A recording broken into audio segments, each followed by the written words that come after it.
Hello, guys. Welcome to another episode of the e-commerce lab by Ecomcy, the place where anything related to Amazon, FBA, private level, and e-commerce. My name is Vincenzo Toscano, founder and CEO of Ecomcy, and today we bring you another special guest. Her name is Elizabeth Greene, and she's the co-founder of Jungler, which I will say is one of the top agencies out there when it comes to handling your PPC on Amazon.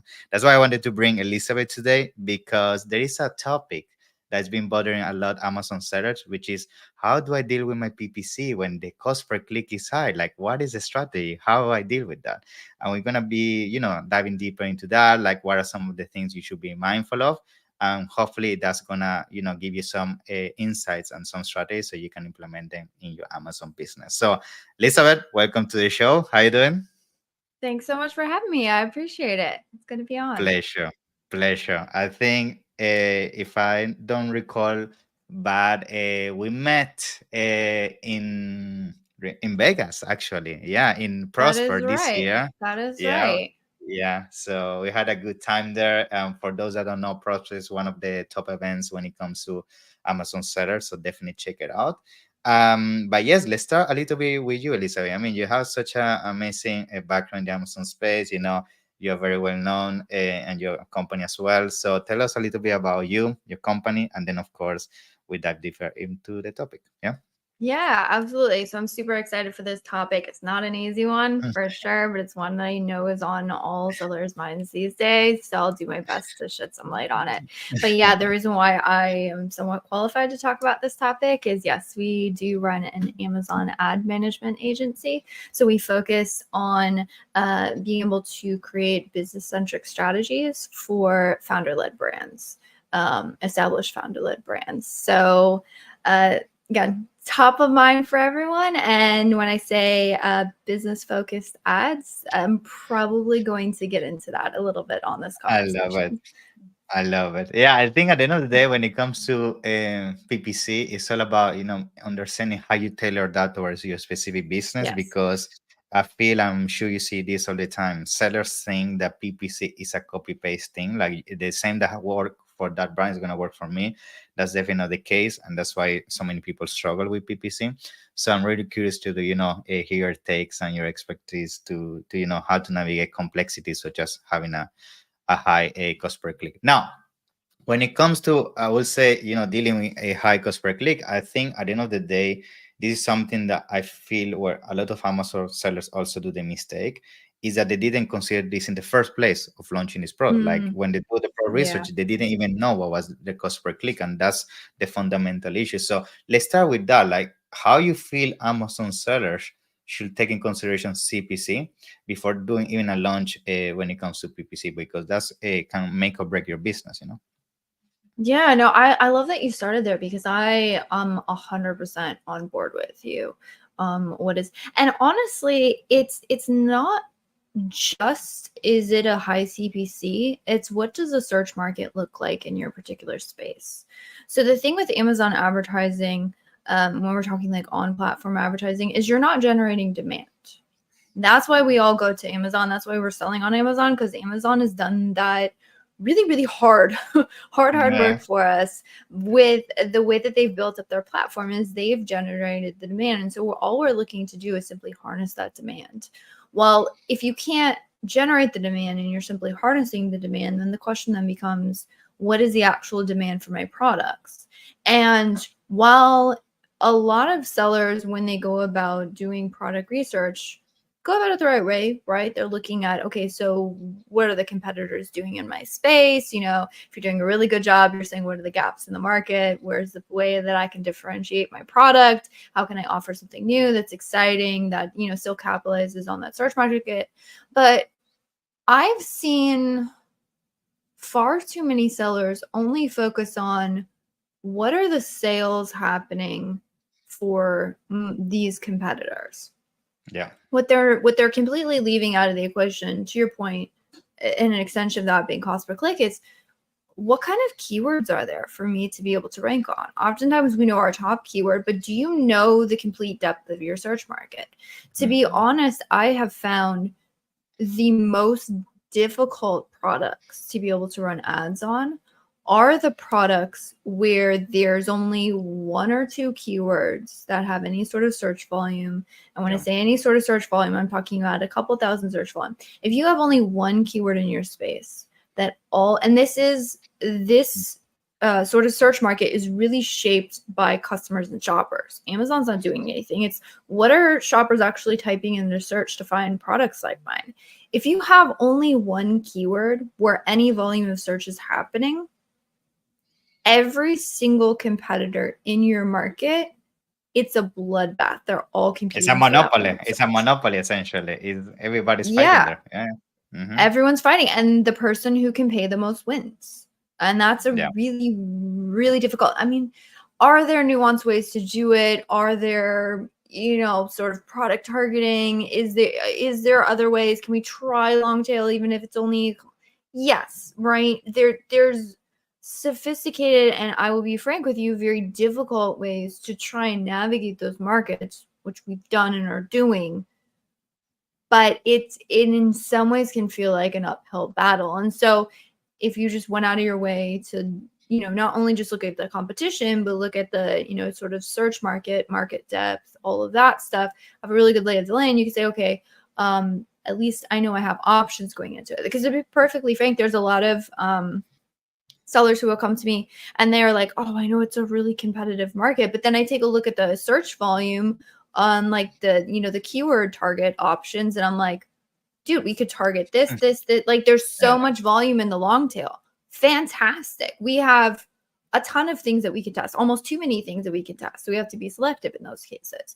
So just because, we say like my market is competitive, there's a lot of like really sophisticated sellers, doesn't necessarily mean there isn't a way to play that game. It's when your options become so narrowed, you're left with like no choices and no ways to pivot. That's when it becomes super difficult. Yeah, and I think another mistake people do when it comes to doing the pro research phase and they come across these markets is that sometimes they see, yes, maybe there's not many keywords, but they get fixated in the fact that some sellers are making really high figures in terms of revenue, but they don't understand that sometimes those figures don't come from the actual search itself. It comes from branded search that come from outside of Amazon, or sometimes they are positioned in what we call usually outlier keywords that have nothing to do with the category. They just got lucky and they got positioned for a keyword such as kitchen. Let's make an example, which has thousands and thousands of search volume. So I think that's where, you as a seller have to become very savvy and be able to detect this. Otherwise, you fall into the trap of, jumping on a niche, as you say, that there is no way in terms of really go in depth and expand your wings into other keywords, Yeah. No, I would 100% agree with that.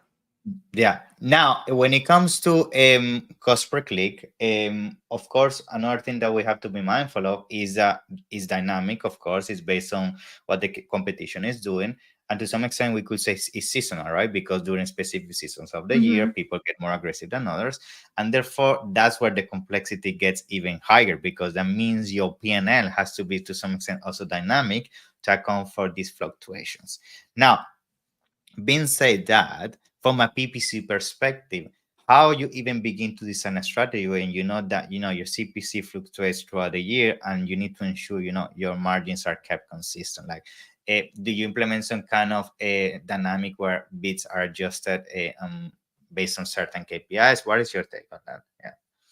Yeah, I love that you set up that way with the complexity. I'll add in another piece of complexity for you that honestly, in some ways, is a little bit of the bane of my existence in terms of like ad management, but it's why I'm still in business, let's be honest.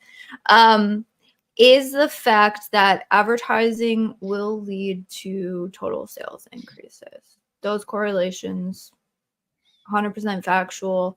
Your advertising strategy, if done right, if done well, can lead to better organic rankings. And so I just had a really fascinating conversation with somebody over in the Google Ads world. And there, Google has definitely made a disconnect, right? It doesn't matter how much you spend on ads. You're obviously driving traffic. You want to make sure that traffic converts, but you don't have like reverberating benefits from it where you do in Amazon. And so there becomes this thing, right? There are very real scenarios in which the advertising may not be profitable, but it makes sense from a business perspective to run that unprofitable advertising because you have those additional benefits in the terms of ranking, right? A great way to track this, by the way, is total ACoS. It was a really great way to like look at those correlations and also sort of backtrack into profitability. Here's the kicker. Where is that line that makes sense for me to continuously lose out on ads? When should I stop? When should I pull back? When should I keep going? And that is the question that if you have no context in the data and you have no context in the account, I can't answer for you. And I've had a lot of like it's not a bad question. And in fact, it's a question that I asked myself in the beginning. And I've gone down the rabbit hole several times, like when search query performance reports came out, when all these reports came out, and looked at Helium 10 data, look at Smart Scout data, like, is there a way for me to correlate this? Is if I could definitively understand what it would take in costs to move up in search rank and what benefits I'm going to get in terms of total sales lift from that, then I could give you a definitive answer. The Pandora box is open. Very, very easy, right? If I could get total ACoS on a per search term level, like I could win all day long, right? The thing is you can't, and to be frank, I don't think you ever will. It is not within Amazon's best interest to release data that would allow you to calculate that. So that being said, we get stuck in this place where should we push, should we pull, where do we go? And that becomes even more difficult when you layer on the fact that cost per clicks are going up. And I've had conversations with sellers and I completely sympathize. They're like, how is anyone paying these costs per clicks? They're insane. Well, the fact is, if nobody was paying for them, the cost per clicks would not be that high. So it might be that your competitors just aren't paying attention. There are also enterprise brands coming into the space now who are noticing that, hey, Amazon is a platform to be leveraged because they are the dominant ones in the market. And these types of brands said, hey, we have a 25 grand test budget a month. Go ham, see what ROAS you can get, and we'll figure it out from there. Those are those conversations, right? Yeah, play with that. I don't need a specific KPI. Yeah. Right. I mean, I asked where, hey, is there a KPI we need from this? You know, do we need to stick with the set parameters? And they're like, no, we would just want to see what the potential is, and then we can benchmark off of what we get the first month. Great, that's fantastic, right? But that's the kind of money coming into the market, and they're just looking at how far can we grow. How much can we get new to brand, and what is it going to cost us? And for them, because again, that's them building their brand and they're dominating it and they want to own it, it's worth it for them. It's not worth it for a smaller private label seller to be able to do that. It's just not. Yeah. And so it becomes this. And so what I always backtrack into is kind of tease on in the beginning, is business-centric goals. What are we trying to achieve? How fast do we want to grow? So you need to figure out, I think this is with any business, right? You need to figure out your goals and you need to figure out your constraints. Because goals could be, I want to double. But my constraint would be, I can't double my ad budget. That's a difficult conversation, right? So it's how fast do you want to go? Where do you want to go? And what are your available resources? And then if we have that information, then I can help you craft a much more strategic advertising strategy that's going to account for all of these, like you were saying, crazy fluctuations, crazy cost per clicks, all of these things. And we can find a way to play the game that makes sense for you. Because you can honestly almost play the game in any way that you want, but not everybody has infinite ad spend. And so that's where the difficulties lie. Yeah, I would say another thing that I'm seeing the space, and it started to become also a trend, especially for brands that come from a sort of Amazon that been playing the branding 101 basics in terms of how to grow a brand, is that now they're not actually looking to focus too much on ACoS or TACoS. They focus more on lifetime value and customer retention. And this is something that I feel, I mean, we see, for example, how Amazon is being releasing the customer loyalty dashboard, how they're giving us more metrics from a branding perspective, because I feel as the market is getting more and more competitive and is getting more mature, the conversation has to shift from only focusing on top of the line KPIs, the traditional ACoS, TACoS, and ROAS, to actually how I make this brand grow in terms of awareness, in terms of customer retention, and how I get the most money out of my clients in the long term. And I guess that's answer a little bit what you were describing. Like these brands, they don't really care spending these high budgets because it's all about, dominating the market. You see my brand over and over again until you become mine, and then I make money with you in the long term. But I feel it's a tough situation, as you said, for small sellers, because I feel from a small seller perspective, we're still on that mindset that I need to make money on that initial transaction, right? And that's where the things from a PPC perspective can get complex, because when you start having the high CPC, it's tough to even if you have sometimes a perfect conversion, the math is just not there. So now, talking about that from a strategic perspective in PPC, like what are some of the things maybe you are doing to mitigate that? Like, are you try to maybe bring some external traffic to compensate with that? Are you changing the type of targeting that you're doing? Are you doing maybe day parting? Like, how you deal with these scenarios where small sellers don't have the budget to wait for the long term, but they need to start making essentially profit on that initial transaction? It's a tough conversation, Yeah. Yeah. I would say if you go into a launch saying I absolutely must make profit in this product launch day one, or I'm considering it a fail, you've probably already lost. It's a red flag. Now, am I saying it is not possible? That's not what I'm saying. But I'm saying if that is the expectation, then I absolutely need to make a profit to survive for day one. The decisions that you will make to try and achieve that are going to hurt your sales goals and what it's difficult to grow and optimize for profit. There are certain scenarios in which it's possible, right? And those are our holy grail scenarios. Of course, there's always unicorns out there, of course. But it's not really. And the reason why is just kind of going back to this cost per click metric. So good ad management at the end of the day is about good budget management, good ad spend management. That's all we're doing, right? It's easier said than done, but that's essentially all we're doing. And so our goals are, where can we most efficiently and effectively spend this budget, right? And that being, what keywords are we going to go after? So that's something that I can control. What bids am I setting on these keywords? That's something I can control. Now, the issue here becomes, and again, this is what makes the actual, I'm going to say things that make it seem simple, and then when you actually go into action on these items, it can be like very difficult. But and the difficulty comes from the fact that there's competitors and there's opposing forces in the market.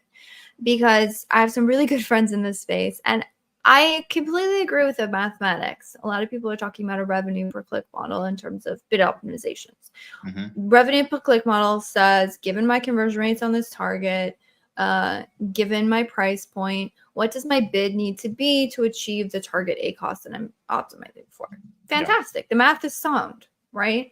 And I was talking with, I think we recorded for our YouTube channel. I had a really good conversation. He's like, look, if you are achieving your target A cost, you're essentially using a revenue per click model. So I agree with that logic. Completely. The problem, and why I hesitate to fully say, hey, everybody use the revenue per click model because that's going to allow you to achieve your target A cost, is the bid that you set based on whatever that mathematical equation is going to output for you may not be competitive enough to get you impressions in your market. Yeah, it's not taking consideration what the competition is doing. It's based on your margins and your math, not the actual math of the market. So, right, which is why it's difficult. So we don't do anything in isolation. It's not, over here I can do all the math I want. I can do all the forecasts I want. We can do all the forecasts for launch we want, right? We can say, okay, if I can get this many impressions, if I can get this stuff, if I can hit this conversion rate, like, look, this is the sales numbers we're projecting. Fantastic. The math's not wrong. What happens when your conversion rate's half of what you projected it to be? Your sales are half of what you projected. And the problem wasn't projection. The problem was the inputs on the projection. And so that's where all these, the complexities come in. So maybe I should talk about how to manage it. How do you actually do it? What's the best way to do it? Okay, so ad spend control. Think about it. There's two things as an ad manager that will help improve. Let's talk ACOS. That will help improve ACOS. Those two things, one you have a lot of control over, sort of. Second one you have less control over, but you have some control. First one is how much are you paying per click? That's your bid, right? That one is the one I have the most control over as an ad manager. Now we just set up the conversation. You can put your bid to whatever you want. The market's going to tell you what you can get for whatever you're willing to pay. Great. So that's the navigation I have to do. I'm trying to find the sweet spot between where I'm not overspending. I can still get the enough eyeballs, but I'm not paying so much that I'm losing out.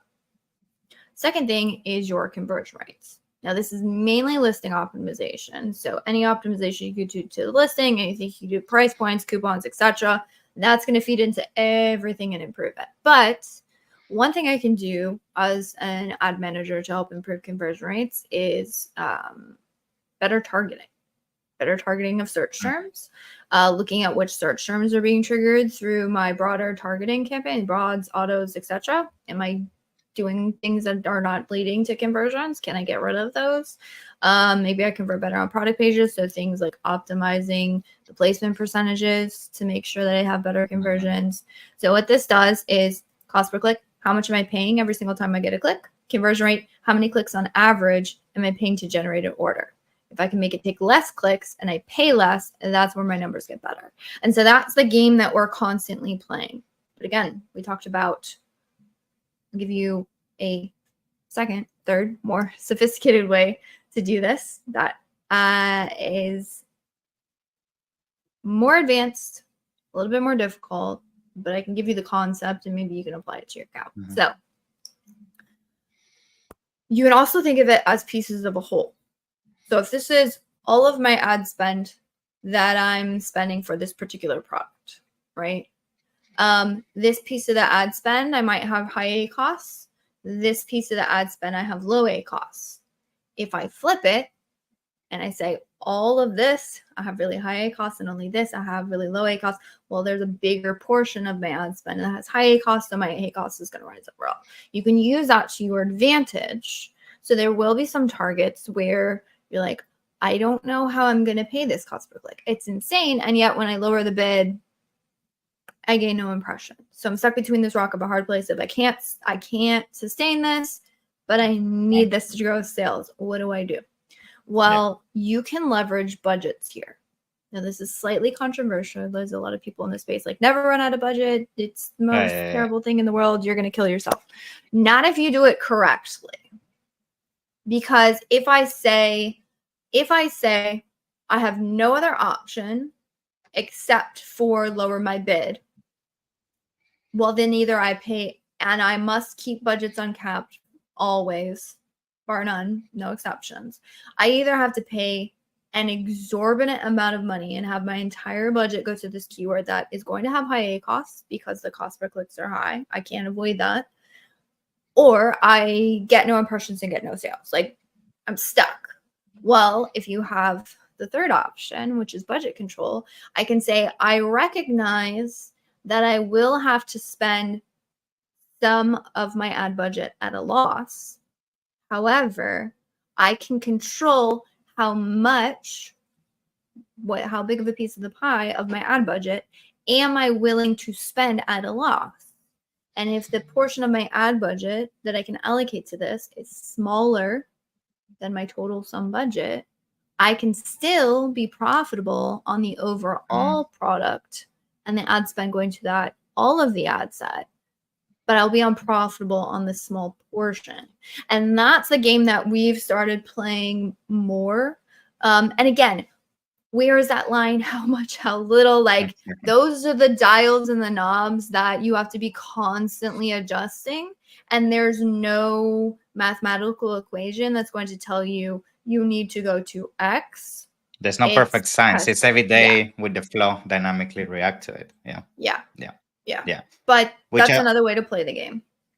Yeah, which is something maybe I'm curious to hear your take on this. Like, do you feel at this stage where CPCs are really, very high, your budget is very limited? Have you seen maybe implementing things such as day parting being a way to mitigate this? Like maybe you identify days throughout the day, times throughout the day that cost per click by nature are lower, and therefore you're more competitive. Maybe towards the end of the day or early mornings, are some trends like that.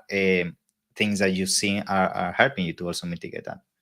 Yes, absolutely. So day parting is a phenomenal tool again, and say it's a lever for spend control. Ad management's good spend control. It makes sense. We're leveraging that in some of our accounts. I will caution this. Day parting is a fantastic strategy to layer on top and to improve something. It's not a silver bullet. So I have had conversations, some coaching calls with sellers where the conversation was more, I don't know how I can say this, so I'm looking to day parting to sort of be my savior because I can't. And it's like, well, really the reason why we're dealing with this is maybe it's market competition and maybe your conversion rates aren't really where they need to be to compete. And so day parting is going to be a fantastic lever to pull if you want to, again, you're trying to control ad spend effectively. It's not going to be the silver. I don't want to sound harsh, No, but makes it's sense. not going to be the silver bullet to like a crappy product. I'll just put it that way. Yeah. I think, and it's good that you mentioned that, because to be honest, I hear that coming from so many sellers all the time. Like they feel like they parting or having this, automation sometimes can be the solution to a problem. But I feel, which is something sometimes sellers are not really, honest to themselves. It's like sometimes if you've been doing things correctly and you still feel and see that your product is not converting, sometimes the issue is your product. You have to be have the maturity emotionally to say, you know what, unfortunately the product is just not there and I have to jump into the next one, because otherwise it can get also toxic to think, which I have seen that a lot in sellers. I'm sure you have seen it, that they always feel there's a hidden door somewhere within their PPC strategy that you're gonna do a touch and boom, the ACO is gonna go from 80 to 10%. And it's not like that. Sometimes PPC, as you say, is an amplificator of success. If the fundamentals are not a success by themselves, PPC cannot do the magic for you, so it's important. Yeah. Mm. No, Yeah. I 100% agree with that for sure. Yeah.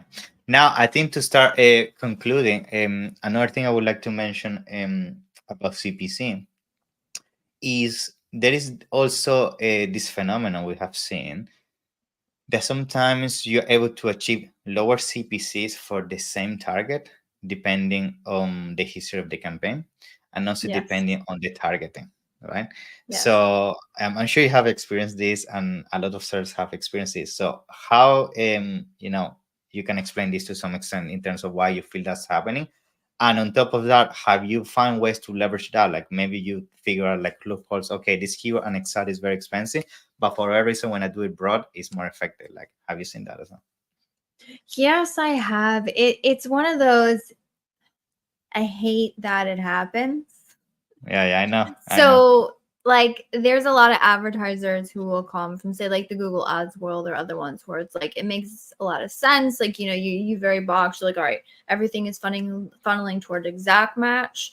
Now, I will say I am a fan of exact match when it comes to aggressively pushing for ranking. What we just talked about like, intentionally setting higher bids, making sure that you're being aggressive. And I'll talk about why it's about control. Now, again, as you said, historical campaigns, they do perform better. You'll get into an account, like I've done it. I'm sure anyone who's managed ads before has done it. You get into an account and there's these campaigns that I lovingly call like Franken campaigns. They've got like 20 different types of products in there. It makes no sense. They got a bunch of random keywords. They're like keywords you would never ever target, but somehow they're working. There's like 20 different ad groups. It's like, it's this huge hodgepodge of things. And yet that campaign is absolutely crushing it. And as an ad manager, in a small way, it kind of pisses you off because you're like, I can't do This is anything with wrong. Like this. the Like, campaign I is wrong, but it's know this performance. is wrong. I know this is wrong, but yet, like, there's nothing I can do, because the thing is that if you go in and mess with that campaign, or even if you duplicated that campaign, or you try and replicate those things, oftentimes the performance will be much worse than the newer campaigns. I don't know why, I just know what happens. And so what happens, we end up having to like run these franking campaigns. We pretty much keep them on because that's where the performance is going. And so through that, I do have to recognize, I have to throw my hands up and say, I was talking about, like, you'll hear people talk about what's the good campaign structure, like what's the best campaign structure, how do I structure my campaigns, what should I target? Good campaign structure is not about performance. It's just not, because we've seen those franking campaigns and we're like, this works, I hate it, but it works, right? You could create a franking campaign and probably get it to work. To be honest, lumping in a bunch of products and things sometimes gets some stuff going, and it's kind of annoying, but it works, right? The same thing with, like you were saying, a keyword or the individual search could work better in a broad match versus exact match. It's the same exact search term. It's the same, like, but the cost per click is lower in the broad match. Why? I don't know. I just know that it happens. And so I try and leverage that, right? So good campaign structure is not about actually getting things to perform better. It's about having that spend control. The problem with the franking campaigns, the problem with the broad match campaigns, is the fact that when I increase something, so let's go with the franking campaign, right? If I increase the budget, I have 20 different products, I've got 5 different ad groups, I've got hundreds of keywords in all those ad groups.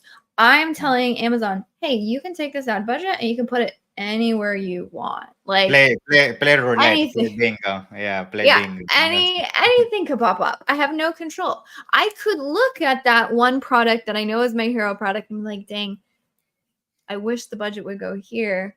It would make so much sense if the budget went here. This is already working. I want to maximize what's working, and yet my hands are tied. The algorithm is going to do what it's going to do. Same thing with the broad match targeting, right? I could say, like, wow, this is my main keyword. It's showing up in the search term. I'm getting way better cost per clicks. For some reason, it's converting better. Why? I don't know. I just know it does. So I could increase my keyword bids. Problem is, I'm increasing my keyword bids for that one search that's performing well and the hundreds of different searches that are also triggering. Right. So less control. Where exact match, again, I don't consider exact match to be like the ultimate form, because I've seen phenomenal results with broad match, phrase match, auto campaigns still. Like, we still run those and all of our accounts are still active. But when it comes to that aggressive spend, saying I've identified that this particular keyword is highly important to me, I recognize I'm running at a slight loss, but I also recognize that it's helping me grow market share. I'm okay with spending a portion of my ad budget here, and I want to go aggressive. Unless I have that good structure, unless I have a match type that allows me to say, hey, Amazon, you must spend this budget here, I have very little control over where those things are going. And there's a lot of potential for things to spend completely out of control. Yeah. Awesome. So, Elizabeth, I mean, as usual, you're dropping all this amazing knowledge here. So thank you so much for being on the show. For people, I'm sure want to now reach out to you and have a deeper conversation about this, where people can find you. Yeah, no, the best way, if you're interested in working with us, the best place is going to be our website. So jungler.com, JUNGLR.com. If you're looking for me, Elizabeth Greene Jungler, you'll probably find me pretty much anywhere. Definitely really active on LinkedIn, though. Awesome, Elizabeth. So thank you so much. Pleasure as usual. And hopefully I see you soon at upcoming events. Yeah. Awesome. Yeah, I appreciate it. Thank you. Bye.